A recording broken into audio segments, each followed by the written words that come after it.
Makna alinea pembukaan Undang-Undang Dasar Republik Indonesia tahun 1945 dengan pokok-pokok pikiran pembukaan Undang-Undang Dasar Negara Republik Indonesia tahun 1945 itu sama ya? Loh, ya beda lah Syafa. Makna alinea pembukaan Undang-Undang Dasar Negara Republik Indonesia tahun 1945 itu ada di dalam setiap alinea pembukaan Undang-Undang Dasar Negara Republik Indonesia tahun 1945. Makna yang pertama ada di alinea 1, yaitu berisi tentang keteguhan dan tekad bangsa Indonesia untuk menegakkan kemerdekaan dan menentang penjajahan.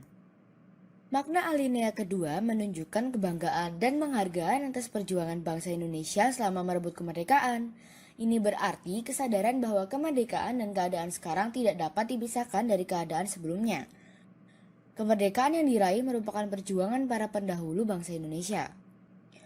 Makna alinea ketiga memuat bahwa kemerdekaan didorong oleh motivasi spiritual, yaitu kemerdekaan yang dicapai oleh bangsa Indonesia merupakan berkat rahmat Allah yang Maha Kuasa.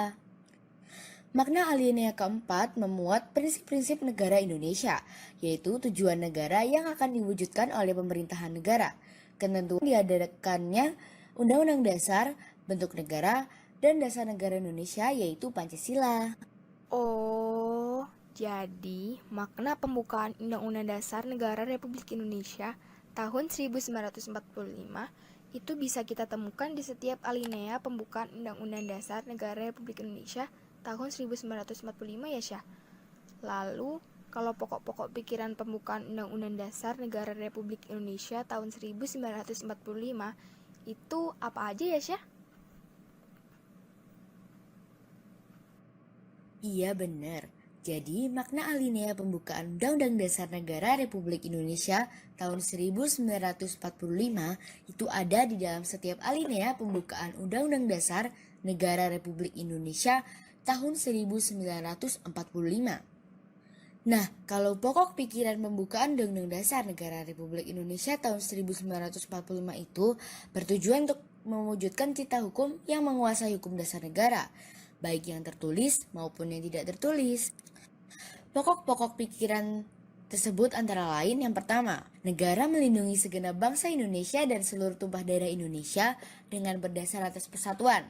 Bisa juga disebut dengan pokok pikiran persatuan. Pokok pikiran kedua, negara hendak mewujudkan keadilan sosial bagi seluruh rakyat Indonesia. Bisa juga disebut dengan pokok pikiran keadilan sosial. Di pokok pikiran ketiga, negara yang berkedaulatan rakyat berdasarkan atas kerakyatan dan permusyawaratan atau perwakilan. Bisa juga disebut dengan pokok pikiran kedaulatan rakyat.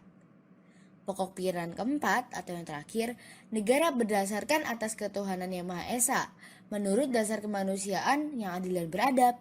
Bisa juga disebut dengan pokok pikiran ketuhanan. Kok kayak isi dari alinea keempat pembukaan Undang-Undang Dasar Negara Republik Indonesia tahun 1945 ya Syah? Nah, iya benar Syaf. Pokok pikiran pembukaan Undang-Undang Dasar Negara Republik Indonesia tahun 1945 itu penjelasan dari inti alinea keempat, pembukaan Undang-Undang Dasar Negara Republik Indonesia tahun 1945. Oh, sekarang aku paham nih semuanya Syah. Makasih ya Syah. Pasti nanti nilai PPKN ku bagus pas ulangan. Amin. Semangat ya, Fa. Aku mau ke kantin dulu ya. Kangen nih sama nasi pecelnya Bu Jo. Hahaha. Oke deh.